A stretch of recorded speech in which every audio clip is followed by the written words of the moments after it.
Hi friends, video నచ్చితే like చేయండి. ఇక రాధాకృష్ణ శ్రీకర్ ఇద్దరు కూడా అక్షయ్ గురించి గొడవ పడుతూ ఉండగా, అక్షయ మన ఇంట్లో ఉండకూడదు, సంబంధం లేని మనిషి కోసం మన కుటుంబంలో కలహాలు రేగటం నాకు ఇష్టం లేదు, అక్షయ్ ఉంటేనే మేము ఇక్కడ ఉంటాము అంటూ అర్థం లేని కండిషన్ లో పెట్టగవని, కావాలంటే అక్షయ్ ని మంచి హాస్టల్లో చేర్పిద్దాం, తన బాగోగులు చూసుకుందాం, అంతేకాని తను ఈ ఇంట్లో ఉండకూడదు, నా మాటని గౌరవించవని అని వేదవతి చాలా సీరియస్ గా చెప్తూ ఉండగా, అవని మాత్రం షాక్ అవుతూ చూస్తూ ఉంటుంది. అంతలో నిహారిక, అత్తయ్య మీకు ఇంకో విషయం కూడా చెప్తున్నాను, అవనికి ఈ 9 రోజుల గడువులో కూతురు దొరకపోతే ఈ అక్షయ్ తన కన్న కూతురని మనతో అబద్ధం చెప్పినా చెప్తుంది అని నిహారిక అంటూ ఉండగా, నిహారికకి వంతపాడుతూ ఆ రకంగా ఆధారాలు సృష్టిస్తుంది అని లావణి కూడా మాట్లాడుతూ ఉండగా, అవునమ్మా దీక్ష చేస్తే నీ ప్రాణం నిలబడింది అని ఈ రోజు నమ్మించినట్టే నమ్మిస్తుంది, మనం చాలా జాగ్రత్తగా ఉండాలి అని కిట్టు కూడా అంటూ ఉండగా, మనుషుల మీరు ఇంత దారుణంగా మాట్లాడుతున్నారు అని శ్రీకర్ అరుస్తూ ఉండగా, ఇంకేం మాట్లాడదు శ్రీకర్, అక్షయ ఇంట్లో ఉండకూడదు అంతే అని వేదవతి చెప్తూ ఉండగా, అమ్మా అది కాదు అని శ్రీకర్ చెప్పబోతూ ఉండగా, ఇంకా వాదనలు వద్దు శ్రీకర్, ఎవరికైనా సరే వేదవతి మాటే వేదం శాస్త్రం, అక్షయ్కి మన ఇంట్లో ఇదే ఆఖరి రోజు, చూడండమ్మా ఎవరిని పడితే వారిని మా మనవరాలంటే మేము ఎలా అంగీకరిస్తాం, 1కి 100 సార్లు పరీక్షించి కానీ నమ్మం అని అందరికి వార్నింగ్ ఇచ్చేసి, అవని అక్షయ్ని ఎక్కడ పెడతారో మీ ఇష్టం, లేదంటే ఆ నారాయణరావు గారి ఇంటికి పంపు చేసాయి అని ప్రసాదరావు చాలా సీరియస్ గా చెప్తూ ఉండగా, ఇక అక్షయ నా గురించి ఇంకెవరు మీరు వాదనలు పడకండి, రేపు ఉదయానికల్లా నేను మీ కంటికి కనిపించను అని అక్షయ చెప్తూ ఉంటుంది. ఇక దాంతో వేదవతి ప్రసాద్ తో పాటు అందరూ కూడా అక్కడి నుంచి వెళ్తూ ఉంటారు. ఇక అక్షయ ఏడుస్తూ రూమ్ లోకి వెళ్తూ ఉండగా, అక్షయ అని పిలుస్తూ నా కన్న బిడ్డ ఎక్కడుందో నాకు తెలియదు, కన్న బిడ్డలా చూసుకుంటున్నా అక్షయ్ని కూడా దూరం చేస్తున్నారు అని అవని ఏడుస్తూ ఉండగా, ఇక శ్రీకర్ హక్ చేసుకుని ఓదారుస్తూ ఉంటాడు. ఇక అందులో నిహారిక కిట్టు రూమ్ లోకి వెళ్లి, నేను రాడ్తో కొట్టిన కొట్టుడికి అక్షయ చచ్చి ఉంటుందని అనుకున్నాను, అవనికి పుట్టిన అక్షయ ఇక పూర్తిగా ఈ భూమి మీద ఉండదు అని అనుకున్నాను, ఇలా జరుగుతుందని అనుకోలేదు అని నిహారిక అంటుంటే, కానీ శృతి కలుపుతూ అవనిని ఒక పాయింట్ దగ్గర, అబ్బా భలే ఎరికించావు బంగారం, ఇదిగో రేపటి రోజున అక్షయ్ తన కూతురని అవని తెలుసుకుని అమ్మ వాళ్ళ దగ్గర చెప్పినా అసలు నమ్మరు, అబ్బా అబ్బా అబ్బా నువ్వు అక్కడ లాకేసావు చూడు, చాలా గొప్ప లాకు, ఒక అన్న తల్లి ఇదే నా బిడ్డ అని కన్న కూతురిని చూపించి చెప్పుకోలేని పరిస్థితిని నువ్వు సృష్టించావు, అందులో నువ్వు సూపర్ బంగారం, ఇదిగో ఆనాటి సికనే మళ్ళీ నీ రూపంలో పుట్టాడా అనిపిస్తుంది అని కిట్టు మెచ్చుకుంటూ ఉండగా, నిహారిక చాలా సంతోషపడుతూ నవ్వుతూ ఉంటుంది. ఇక తర్వాత అవని శేఖర్ ఇద్దరు రూమ్ లో చాలా బాధపడుతూ కూర్చొని, మనకు పుట్టిన బిడ్డ ఎక్కడుందో తెలియదు, బిడ్డలా చూసుకుంటున్న అక్షయ మనకి దూరం అయ్యే పరిస్థితి వచ్చింది అని అవని అంటుంటే, నారాయణరావు గారి ముందు మనం తలెత్తుకోలేని పరిస్థితి వచ్చింది, అమ్మ నాన్నలతో సహా అందరూ ఒకటైపోయారు, వాళ్లతో పోరాడడానికి మన బలం సరిపోవట్లేదు అని శ్రీగారు అంటూ ఉండగా, అంతలో అక్కడికి అక్షయ వస్తుంది. రామ్మ అని అవని లోపలికి పిలవగానే లోపలికి వచ్చి, నా గురించే మీరు ఆలోచిస్తున్నారని నాకు తెలుసు మేడం, దయచేసి మీరు బాధపడకండి అని చెప్తూ ఉంటుంది. బాధపడకుండా ఎలా ఉంటావమ్మా అని అవని అంటుంది. నా వలన కుటుంబంలో గొడవలు రావటం నాకు ఇష్టం లేదు మేడం, ఎలా వచ్చానో అలాగే వెళ్లిపోతాను, తెల్లవారితే వెళ్లిపోతాను, ప్రయాణానికి నేను సిద్ధమయ్యాను అని అక్షయ చెప్తూ ఉండగా, అమ్మా అలా అనొద్దమ్మా, ఆ మాటలు వినడానికి కూడా చాలా బాధగా ఉన్నాయి అని శేఖర్ అంటాడు. మీ ఇంటితో సంబంధం లేని దాన్నైనా సరే ఎన్ని రోజులు మీ ఇంట్లో ఉన్నాను అంటే అందుకు కారణం మీరు, ఈ అనాథకు ఈ కొద్ది రోజులైనా ఈ బంధాల మధ్య గడిపే అవకాశం ఇచ్చారు, అందుకు నాకు ఎంతో సంతోషంగా ఉంది, వెలుతురు రావాలని కోరుకోవడం ఆశ, ఆ వెలుతురు జీవితాంతం ఉండిపోవాలి అని కోరుకోవడం దురాశ అని నాకు తెలుసు, నాలాంటి దురదృష్టవంతులు జీవితంలో వెలుగు ఎక్కువ రోజులు ఉండదు, అది నా నుదుటి రాత, అందుకు మీరు బాధపడాల్సిన అవసరం లేదు, ఇంతకు ముందు నాది ఒంటరి జీవితం, రేపటి నుంచి మళ్ళీ ఒంటరి జీవితం, పెద్ద తేడా ఏమీ ఉండదు, అమ్మా నాన్న లేని నాకు అమ్మ ప్రేమలోని మాధుర్యం మీరు చూపించారు, నాకు నాన్న ప్రేమలోని గొప్పతనాన్ని మీరు చూపించారు, మీతో కలిసున్న రోజులు జీవితాంతం నాకు గుర్తుండిపోతాయి, అయినా నేను ఈ కుటుంబంలో లేకపోయినా బయట కలుస్తూనే ఉంటాం కదా, మీది వేదవతి గారి కుటుంబం, నాది జగమంత కుటుంబం, మీరు నా గురించి అమ్మవారి దగ్గరికి వెళ్లారు, అది కొనసాగించండి, మీ పాప మీ దగ్గరికి వస్తుంది, వెళ్లిపోతున్న నా గురించి కాకుండా రాబోతున్న తన గురించి ఎదురు చూడండి అని అక్షయ చెప్తూ ఉండగా, వెంటనే అవని అక్షయాన్ని దగ్గరికి తీసుకొని బాధపడుతూ, చిన్న వయసులో నీకెంత పెద్ద మనసు వచ్చేసింది, మీ మాటలకు తిరిగి ఏం మాట్లాడలేక మా గొంతులు మూగపోయాయి అని అవని ఏడుస్తూ ఉండగా, మీరు ఏడవకండి, రేపు నన్ను సంతోషంగా బయటికి పంపించండి, వెళ్లే ముందు నాది ఒక చిన్న కోరిక అని అక్షయ అడుగుతుండగా, ఏంటమ్మా అని అడుగుతుండగా, ఈ రాత్రికి నేను మీ ఇద్దరి మధ్య పడుకోవచ్చా, పుట్టిన దగ్గర నుంచి అమ్మ స్పర్శకి నాన్న స్పర్శకి దూరం అయ్యాను, ఆ స్పర్శను మీ నుంచి పొందాలి అనుకుంటున్నాను, కాదనకండి అని అక్షయ అడుగుతుండగా, వెంటనే అవని చాలా ఎమోషనల్ అవుతూ రా అని పిలవగానే వెంటనే అక్షయ వచ్చి బెడ్ మీద పడుకోగానే అవని శేఖర్ అక్షయ పక్కన పడుకోగానే, జో కొట్టండి మేడం అని అడుగుతూ ఉండగా, ఇక అవని శేఖర్ ఇద్దరు అక్షయ వైపు చూస్తూ చాలా బాధపడుతూ జో కొడుతూ ఉండగా అక్షయ నిద్రపోతుంది.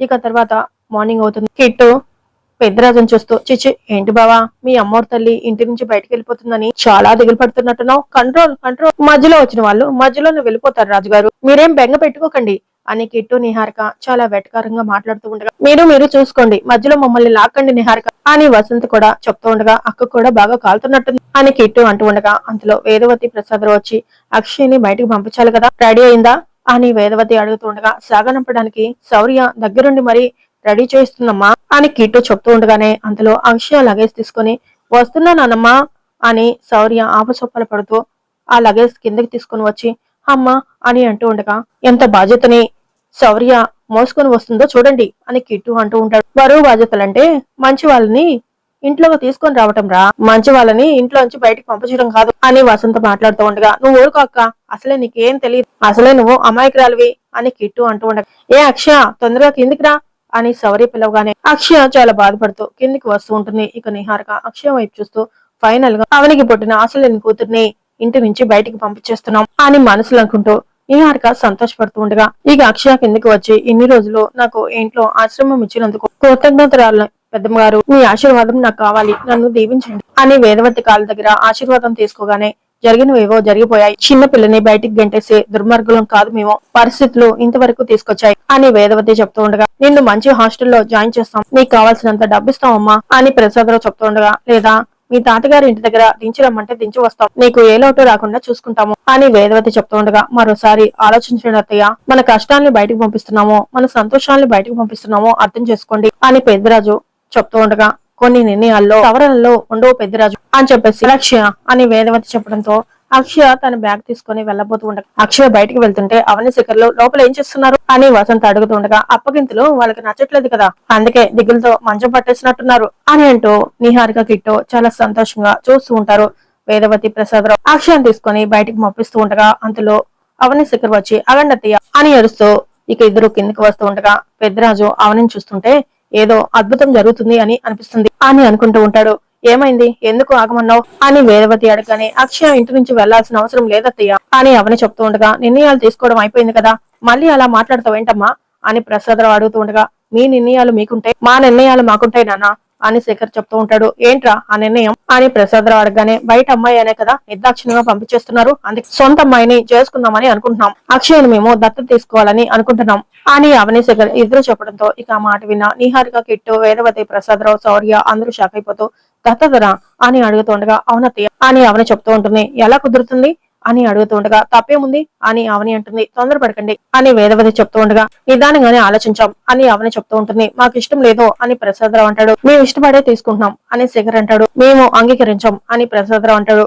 మీ అనుమతి కోరట్లేదు, మీకు సమాచారం ఇచ్చాం అని శేఖర్ చెప్తూ ఉండగా ఇక వేదవతి ప్రసాదరావు చాలా కోపంగా రే తల్లిదండ్రుల మాటని ధిక్కరిద్దామని అనుకుంటున్నావా అని అడుగుతుండగా మీరు కొడుకు అభిప్రాయాన్ని గౌరవించకూడదు అనుకుంటున్నారా అని శేఖర్ అంటాడు. చూసారా ఎలా పోరుగా మాట్లాడుతున్నారో అని కిట్టు అంటుంటే పొగరు కాదు ఆత్మాభిమానం ఆత్మ గౌరవం అని అవని అంటుంది. మాటలతో మాయ చేకు అని నిహారిక అంటుంది. దొంగ జాతకంతో నువ్వు మాయలు చేసినట్టు మాకు రావు నిహారిక అని అవని అంటుంది. అంతలో పెద్దరాజు మంచి నిర్ణయం తీసుకున్నారమ్మా అని చెప్తూ ఉండగా నిన్ను అడిగా అని వసంత అరుస్తూ ఉంటుంది. దత్తతో మా కూతురు అవుతుంది, మా కూతురు మాతో పాటు మా ఇంట్లో ఉంటుంది అని అవని చెప్తూ ఉండగా ఇక నిహారిక కిట్టు శౌర్య ముగ్గురు మరోసారి షాకుతో చూస్తూ ఉండగా అందరి ఆదరణ ఒకే చోట ఉంటే నాకు సంతోషం మేడం, కొందరికి నచ్చి కొందరికి నచ్చని చోట ఉండలేను మేడం అని అక్షయ అంటుంది. ప్రపంచంలో ఏ మనిషి ప్రపంచం అంతటా నచ్చదమ్మా, అందరి ప్రేమను మేమిద్దరమే నీకు చూపెడతాం అని అవని శేఖర్ చెప్తూ ఉండగా గొడవలు తగ్గాలని నేను బయటకు వెళ్తున్నాను మేడం అని అక్షయ అంటుంది. గొడవలు లేని ఇల్లు ఉండదమ్మా, నేను దత్తత తీసుకుని మా కూతురిని చేసుకుంటాం, అక్షయ్ని దత్తత తీసుకుని మా కూతురిని చేసుకుంటాం, దయచేసి కాదనకండి అని శ్రీహర్ అడుగుతుండగా మాకు ఇష్టం లేదు అని వేదవతి చెప్తూ ఉండగా అంతలో అక్కడికి సుజాత ఎంట్రీ ఇచ్చి ఎందుకు ఇష్టం లేదత్త అని చాలా కోపంగా అడుగుతూ ఉంటుంది.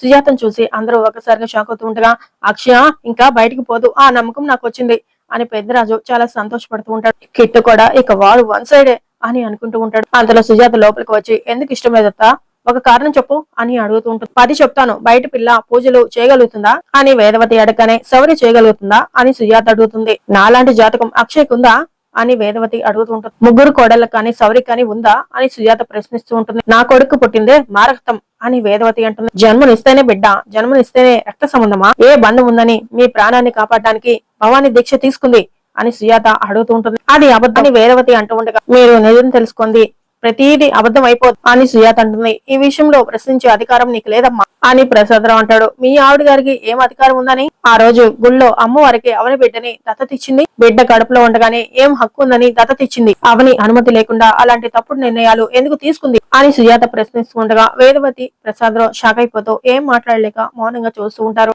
ఇక నెక్స్ట్ ప్రోమోలో గుడిలో కుటుంబ సభ్యులందరి మధ్య అవని శేఖర్ ఇద్దరు కూడా అక్షయాన్ని దత్తత తీసుకోవడానికి హోమం చేస్తూ ఉంటారు. వేదవతి ప్రసాదరావు మాత్రం సంతోషంగా లేకుండా చాలా మౌనంగా డల్ గా చూస్తూ ఉంటారు. అంతలో పంతుగారు, అయ్యా, అక్షయ్ని మీ కూతురుగా దత్తత స్వీకరించే సమయం ఆసన్నమైంది. ముందుగా మేము చెప్పే విధంగా మీరు చెప్పండి. అక్షయను ఈ అనాథ పాపను దైవ సాక్షిగా మా కూతురుగా స్వీకరించుచున్నాము. అక్షయ్ని కంటికి రెప్పలా కాపాడుకుంటామని ప్రమాణం చేస్తున్నాము అని పంతుగారు చెప్తూ ఉండగా అవని గారు కూడా అదే విధంగా చెప్తూ ఉంటారు. అంతలో అక్షయ ఈ రోజు నుంచి అవని మేడం ని శేఖర్ సార్ని నా తల్లిదండ్రులుగా అంగీకరించుచున్నానని ప్రమాణం చేయుచున్నాను అని అక్షయ కూడా చెప్తూ ఉంటుంది. అంతలోనే అందరూ షాకింగ్ గా చూస్తూ ఉంటారు. మరి అవని శేఖర్ అక్షయాన్ని దత్తత తీసుకోగలుగుతారా, లేక అమ్మవారు నారాయణరావు రూపంలో అక్కడికి నారాయణరావుని పంపించి ఆ దత్తత స్వీకారాన్ని ఆపేస్తారా అనేది నెక్స్ట్ రాబోయే ఎపిసోడ్ లో తెలుసుకుందాం.